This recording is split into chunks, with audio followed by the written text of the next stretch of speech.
അതെ അതെ അപ്പൊ നമുക്കിനി പത്രവാർത്തയിലേക്ക് കിടക്കാം അല്ലേ? അതെ അതെ തീർച്ചയായിട്ടും ഓണത്തിൻ്റെ ആഘോഷത്തിലാണ്. പക്ഷേ കേരളത്തിൽ പോലീസിൻ്റെ അന്വേഷണത്തിൻ്റെയോ അല്ലെങ്കിൽ ചോദ്യം ചെയ്യലിൻ്റെ ആഘോഷം ജനങ്ങളെ എങ്ങനെ ബാധിക്കുന്നു എന്നുള്ളതാണ് ഏറ്റവും പ്രധാനപ്പെട്ട പത്രങ്ങളെ സംബന്ധിച്ചിടത്തോളം വാർത്ത. നമ്മൾ ജനമൈത്രി പോലീസ് എന്നൊക്കെ പറയുമെങ്കിലും ഇപ്പോൾ മലയാള മനോരമയുടെ തലക്കെട്ട് ജനമെതി പോലീസ് എന്നാണ്. ആളുകളെ മെതിക്കുക എന്ന് പറയുന്ന അർത്ഥത്തിൽ ഉപയോഗിച്ചിരിക്കുന്ന തലക്കെട്ടിൽ മലയാള മനോരമ നൽകിയിരിക്കുന്നു. ഉൾപേജിൽ എല്ലാം തന്നെ എല്ലാ പത്രങ്ങളുടെയും തലക്കെട്ടുകൾ പോലീസിൻ്റെ പോലീസ് അട്രോസിറ്റീസ് എന്ന് പറയുന്നത് ഒരു ലോകത്തിൽ അല്ലെങ്കിൽ ഇന്ത്യയിലെ ഒരു പ്രധാനപ്പെട്ട യാഥാർത്ഥ്യങ്ങളിൽ ഒന്നാണ്. പക്ഷേ അതിൽ ഒരുപാട് മാറ്റങ്ങളൊക്കെ കാലക്രമേണ സംഭവിച്ചു. ഒരുപാട് ആളുകൾ പോലീസിൽ നിന്ന് പോലീസിലേക്ക് കുറച്ചുകൂടെ എഡ്യൂക്കേറ്റഡ് ആയ ആളുകൾ, പുതിയ യുവാക്കളൊക്കെ വന്നതിന് ശേഷം കുറേ മാറ്റങ്ങളുണ്ടായി. പക്ഷേ എങ്കിൽ പോലും ആറ്റിറ്റ്യൂഡിൽ വലിയ വ്യത്യാസമൊന്നുമില്ലെന്നും അല്ലെങ്കിൽ വളരെ മോശമായ രീതിയിലേക്ക് സാധാരണ ആളുകളോട് പെരുമാറുന്ന സമീപനത്തിൽ ഇപ്പോഴും നല്ലൊരു ശതമാനം പോലീസുകാരും ആ ആറ്റിറ്റ്യൂഡ് പ്രയോഗിക്കുന്നു എന്നുള്ളതിൻ്റെ ഏറ്റവും വലിയ തെളിവായിട്ട് ഈ സംഭവങ്ങൾ ഓരോ ദിവസവും സംഭവങ്ങൾ വന്നുകൊണ്ടിരിക്കുകയാണ്. ഇന്നിപ്പോൾ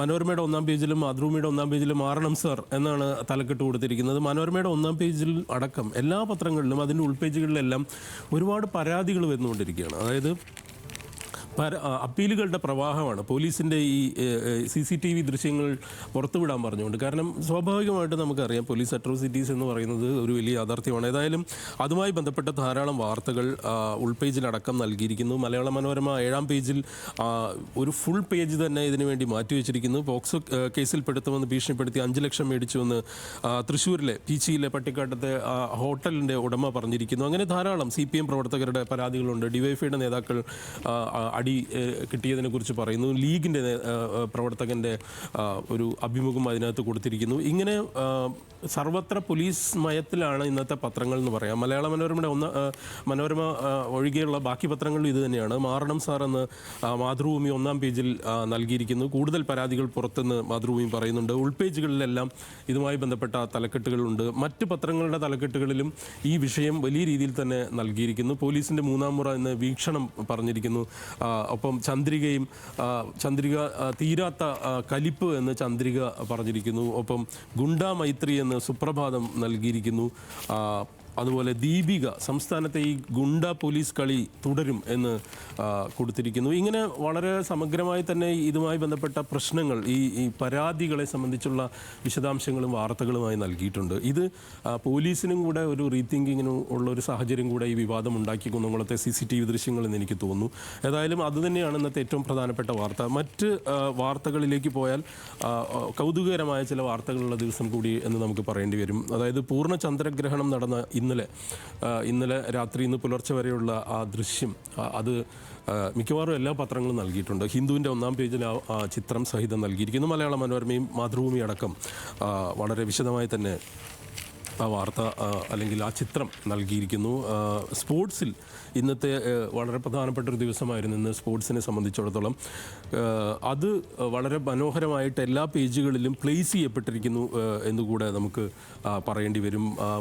മലയാള മനോരമയുടെ 12-ാം പേജിൽ സ്പോർട്സ് പേജിൽ കൊച്ചി കിടുവാണ് എന്ന് പറഞ്ഞുകൊണ്ട് കൊച്ചി ബ്ലൂ ടൈഗേഴ്സിന് KCL കിരീടം ലഭിച്ച വാർത്തയ്ക്ക് വലിയ പ്രാധാന്യം നൽകിയിരിക്കുന്നു. ഒപ്പം അരീന സബലേങ്കയുടെ കിരീട നേട്ടത്തിന് അവർ നന്ദി പറയുന്ന ആ ചിത്രം, ആ കണ്ണ് നിറഞ്ഞുള്ള ചിത്രം സഹിതമുള്ള വാർത്ത മലയാള മനോരമയും നൽകിയിട്ടുണ്ട്. ഹിന്ദു പത്രത്തിലേക്ക് വന്നാൽ മറ്റ് ചില വാർത്തകൾ കൂടെ ഞാൻ വേഗത്തിൽ പറഞ്ഞു പോവാം. കാരണം ഇന്ന് ഹിന്ദുവിൻ്റെ 1-ാം പേജിൽ റഷ്യയുടെ കീവിലെ ആക്രമണമാണ് ഇന്നത്തെ 1-ാം പേജിലെ ഏറ്റവും പ്രധാനപ്പെട്ട വാർത്ത. അത് വലിയ രീതിയിലുള്ള നാശനഷ്ടം ഉണ്ടാക്കിയിട്ടുണ്ട്. 4 പേർ മരിച്ചു, 44 പേർക്ക് പരിക്ക്, 810 ഡ്രോൺസ് അവിടെ ആക്രമണം ഉക്രൈനിലേക്ക് വന്നു. അവരുടെ ഡ്രോൺ ആക്രമണത്തിൽ ഉണ്ടായ ആ കെടുതിയെക്കുറിച്ച് ഏതായാലും ഹിന്ദു നൽകിയിരിക്കുന്നു. ഒപ്പം ഇതുമായി ബന്ധപ്പെട്ട് ഈ ആഘോഷങ്ങളുമായി ബന്ധപ്പെട്ടൊക്കെ കണക്ട് ചെയ്ത് പറയാവുന്ന ഒരു കൗതുകകരമായ വാർത്ത ഹിന്ദുവിൻ്റെ ഉൾപേജിൽ 9-ാം പേജിൽ ഉണ്ട്. അത് ഈ ഗണേശ ചതുർത്ഥിയുമായി ബന്ധപ്പെട്ട് ഹൈദരാബാദിലെ ഗണേശോത്സവവുമായി ബന്ധപ്പെട്ട് 2.68 ലക്ഷം ഗണേശ വിഗ്രഹങ്ങൾ ഈ നദിയിലേക്ക് അതായത് നിമജ്ജനം ചെയ്യുക എന്ന് പറയുക, നിമജ്ജനം ചെയ്തതിന് അതിൻ്റെ വാർത്തയാണ്. അത്രയും അവർക്ക് നിലവിൽ പെർമിറ്റ് ഉണ്ടായിരുന്ന അല്ലെങ്കിൽ പോലീസ് അനുവദിച്ചിരുന്നതിൽ നിന്നൊക്കെ വളരെ കൂടുതലാണ്. ഇതൊരു നേരത്തെ ഇത് കോടതി ഈ വിഷയത്തിൽ ഇടപെടുകയും പരിസ്ഥിതി മന്ത്രാലയം അടക്കം ഇതിനകത്ത് ചില നിർദ്ദേശങ്ങൾ പുറപ്പെടുവിക്കുകയും ചെയ്തിരുന്നു. ഏതായാലും നിലവിൽ അവർ അനുവദിച്ചിരിക്കുന്ന അതിനേക്കാൾ വളരെ കൂടുതൽ മടങ്ങ് ഗണേശ വിഗ്രഹങ്ങൾ അവിടെ നിമജ്ജനം ചെയ്യപ്പെട്ടിരിക്കുന്നു. അത് ക്ലീനിങ് അവിടെ പ്രോസസ്സ് നടന്നുകൊണ്ടിരിക്കുകയാണ്. ആ വാർത്ത കൂടെ ഏതായാലും പ്രാധാന്യത്തോടുകൂടെ ഹിന്ദു നൽകിയിരിക്കുന്നു. ഒപ്പം ഇന്ന് നമ്മൾ പറഞ്ഞു പോകേണ്ട ഈ ബഹളത്തിന് ഈ ആഘോഷങ്ങൾക്കിടയിലെല്ലാം പറഞ്ഞു പോകേണ്ട ഒരു വാർത്ത കൂടെയുണ്ട്. അത് പഞ്ചാബിലെ നാശനഷ്ടം, അതായത് ഫ്ലഡുമായി ബന്ധപ്പെട്ട നാശനഷ്ടത്തിൻ്റെ വാർത്തയും എങ്ങനെയാണ് അവിടുത്തെ കാർഷിക ഗ്രാമങ്ങളെ മൊത്തത്തിൽ അവിടെ കംപ്ലീറ്റ് ആയിട്ട് അവർ ഇങ്ങനെ ഒറ്റപ്പെട്ട രീതിയിലേക്ക് മാറി എന്ന് എഴുതിയിരിക്കുന്നു. സ്ട്രാഡൻ്റ് ആയിട്ടുള്ള ഒരവസ്ഥയിലേക്ക് കർഷകരും അവിടുത്തെ മേഖലകളും ഗ്രാമങ്ങളും മാറി എന്നുള്ളൊരു വാർത്ത ഹിന്ദു നൽകിയിട്ടുണ്ട്.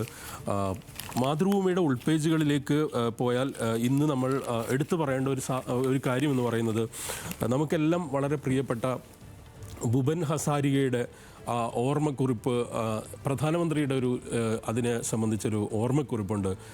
അദ്ദേഹത്തിൻ്റെ ജന്മശതാബ്ദി ആഘോഷങ്ങൾക്ക് തുടക്കം കുറിക്കുന്നു. ഭുപൻ ഹസാരിക എന്ന് പറയുന്ന ഇന്ത്യയിലെ ഏറ്റവും വലിയ, നമുക്കൊക്കെ ഇഷ്ടപ്പെട്ട അസമിൽ നിന്നുള്ള ഒരു ഗായകൻ, സംഗീതജ്ഞനും ഗായകനുമായിട്ടുള്ള ഭുപൻ ഹസാരിയെക്കുറിച്ച് നരേന്ദ്രമോദി എഴുതിയിട്ടുള്ള ഒരു കുറിപ്പ് ഇന്ന് മാതൃഭൂമിയിൽ പരിഭാഷപ്പെടുത്തി എഡിറ്റ് പേജിൽ നൽകിയിരിക്കുന്നു. ഒപ്പം CPIയുടെ സംസ്ഥാന സമ്മേളനവുമായി ബന്ധപ്പെട്ട സമ്മേളന റിപ്പോർട്ട്, CPMൽ നിന്ന് നമ്മൾ വ്യത്യസ്തരാകണം അല്ലെങ്കിൽ വ്യത്യസ്തമാകണം പാർട്ടി, ഇല്ലെങ്കിൽ CPI വളരില്ല എന്നുള്ള സംഘടനാ റിപ്പോർട്ടിൻ്റെ വാർത്ത നൽകിയിട്ടുണ്ട്. ഒപ്പം ഉൾപേജുകളിൽ ഈ കടുവാക്കാലം എന്ന് സ്പോർട്സിലും, ഒപ്പം സൂപ്പർ സബലേങ്ക എന്ന് സബലേങ്കയുടെ കിരീട നേട്ടത്തെക്കുറിച്ചും നൽകിയിരിക്കുന്നു.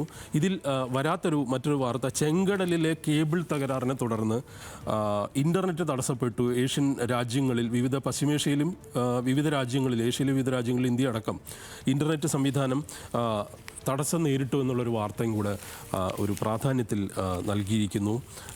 ദേശാഭിമാനിയിലേക്ക് വന്നാൽ, ദേശാഭിമാനിയുടെ ഉൾപേജിൽ നമുക്ക് ഇന്നലെ വാർത്തകളിൽ നിറഞ്ഞ ഒരു പ്രധാനപ്പെട്ട കാര്യം വെനീസിലെ പുരസ്കാരമാണ്. വെനീസിലെ സിൽവർ ലൈൻ പുരസ്കാരം നേടിയ വോയിസ് ഓഫ് ദ ഹിന്ദ് റജബ് എന്ന് പറയുന്ന ഗാസയുടെ ശബ്ദത്തിന് വെനീസിൽ പുരസ്കാരം എന്ന് ദേശാഭിമാനി ആ വാർത്ത ഒരു പ്രാധാന്യത്തോടുകൂടെ നൽകിയിരിക്കുന്നു. അത് പ്രധാനപ്പെട്ട വാർത്തയാണ്.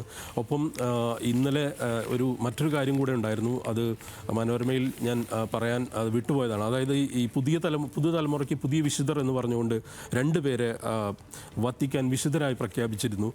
അതിലൊരാൾ കമ്പ്യൂട്ടർ ഉപയോഗിച്ചുകൊണ്ട് ഇത്തരത്തിലുള്ള ഈ ദൈവികമായ ക്രൈസ്തവ ആശയങ്ങൾ പ്രചരിപ്പിച്ച ഒരാൾ അടക്കമാണ്. അതിനെക്കുറിച്ചുള്ള ഒരു രസകരമായ വാർത്തയും ദേശാഭിമാനിലുണ്ട്. ഗോഡ്സ് ഇൻഫ്ലുവൻസർ ഇനി വിശുദ്ധൻ എന്ന് പറഞ്ഞുകൊണ്ട്. ഒപ്പം ഉത്തരേന്ത്യയിലെ പ്രളയം, അതിൽ കൈമലർത്തി കേന്ദ്രം എന്ന് പറഞ്ഞുകൊണ്ട് ദേശാഭിമാനി വളരെ കാര്യമായി തന്നെ ഉത്തരേന്ത്യൻ പ്രളയത്തിൻ്റെ കെടുതിയെ സംബന്ധിച്ചൊരു വാർത്ത കൊടുത്തിരിക്കുന്നു. മാധ്യമത്തിൽ ഓർക്കുക പോലീസ് മുകളിൽ ഒരാളുണ്ട് എന്ന് പോലീസ് അട്രോസിറ്റീസുമായി ബന്ധപ്പെട്ട് മാധ്യമം നൽകിയിരിക്കുന്നു. ഒപ്പം സ്പോർട്സിൽ നമ്മുടെ ക്രിസ്ത്യാനോ റൊണാൾഡോയുടെ ഗോൾ നേട്ടങ്ങൾ 1000ലേക്ക് അടുക്കാൻ പോവുകയാണ്. ക്രിസ്ത്യാ നോൺ സ്റ്റോപ്പ് എന്നാണ് അവർ നൽകിയിരിക്കുന്നത്. കാരണം കഴിഞ്ഞ ദിവസത്തെ കളിയുടെ അടക്കം ഉള്ള ആ ഗോൾ ശരാശരിയും അതിൻ്റെ ഗോളിൻ്റെ എണ്ണവും എല്ലാം വെച്ചുകൊണ്ടുള്ള ഒരു സ്റ്റോറിയാണ്. അതേതായാലും മാധ്യമം നൽകിയിരിക്കുന്നു. മാധ്യമത്തിന് 1-ാം പേജിൽ ഇന്നലെ നമ്മൾ എടുത്തു പറയേണ്ട ഒരു പ്രധാനപ്പെട്ട വാർത്ത ശ്രീനാരായണ ഗുരുവിൻ്റെ അതുമായി ബന്ധപ്പെട്ട ചടങ്ങുകളായിരുന്നു.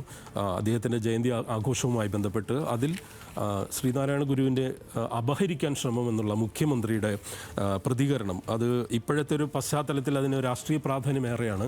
ആ സാഹചര്യത്തിൽ കൂടെ നൽകിയിരിക്കുന്നു. ജന്മഭൂമിയിൽ സുരേഷ് ഗോപി ഒരു അത്തപ്പൂക്കളവുമായി ബന്ധപ്പെട്ട് ഒരു വിവാദമുണ്ടായ ശാസ്താംകോട്ടയിലെ ആ വിഷയത്തിൽ സുരേഷ് ഗോപിയുടെ ഇടപെടലുമായി ബന്ധപ്പെട്ട ഒരു പ്രാധാന്യം തോടുകൂടെ തന്നെ ജന്മഭൂമി വാർത്ത നൽകിയിരിക്കുന്നു. സിറാജും ഏതാണ്ട് നമുക്ക് വൈൻഡപ്പ് ചെയ്യാം.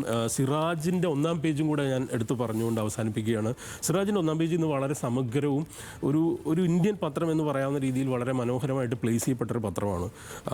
ഈ വ്യാപാര യുദ്ധത്തിനെതിരെ ഷിയെ ട്രംപ് കാണുന്നു, കാണുമെന്നുള്ള വാർത്ത. ലക്ഷക്കുതിപ്പിൽ സ്വർണത്തിന് ഈ താരിഫുമായി ബന്ധപ്പെട്ടും സ്വർണത്തിൻ്റെ വിലയും മറ്റ് വിലയിടിയുമായി ബന്ധപ്പെട്ട് ഉക്രൈനിലെ ഭരണകേന്ദ്രത്തിലേക്കുള്ള റഷ്യൻ വ്യോമാക്രമണം, നാളെ ഉപരാഷ്ട്രപതിയുടെ തെരഞ്ഞെടുപ്പ്, ഇങ്ങനെ വളരെ കൃത്യമായ പ്രധാനപ്പെട്ട ദേശീയ വാർത്തകളും അന്തർദേശീയ വാർത്തകളും പ്ലേസ് ചെയ്തൊരു ദിവസം എന്ന് പറയാം. ഏതായാലും തൃശ്ശൂർ പുലിക്കളിയുടെ നമ്മൾ ഈ പറയുന്ന ആവേശത്തിലേക്ക് തന്നെ പോവുകയും സേതു അടക്കം ആ ആവേശത്തിൽ നിൽക്കുകയും ചെയ്യുകയാണ്. അവിടെ ധാരാളം പുലികളുണ്ട്, സഹിനടക്കം. അപ്പോൾ അവരിലേക്കൊക്കെ പോകാനുള്ളതുകൊണ്ട് ഞാൻ ഏതാണ്ട് നമ്മൾ വൈൻഡപ്പ് ചെയ്യുന്നു. ഇന്നലെ മമ്മൂക്കയുടെ പിറന്നാളായിരുന്നു. അത് വലിയ പ്രാധാന്യത്തോടെ വാർത്തയായിട്ട് വന്നിട്ടുണ്ട്. ഒപ്പം വെനീസിൽ അനുപർണയ്ക്ക് പുരസ്കാരം കിട്ടിയ വാർത്തയും ഇന്നത്തെ പത്രങ്ങളിലുണ്ട്. ഏതായാലും എല്ലാവർക്കും ഒരു പുലിക്കളി ആശംസകൾ കൂടെ നേർന്നുകൊണ്ട് ഇന്നത്തെ പ്രസ് സ്റ്റോപ്പ് അവസാനിപ്പിക്കാമെന്ന് തോന്നുന്നു. സേതു.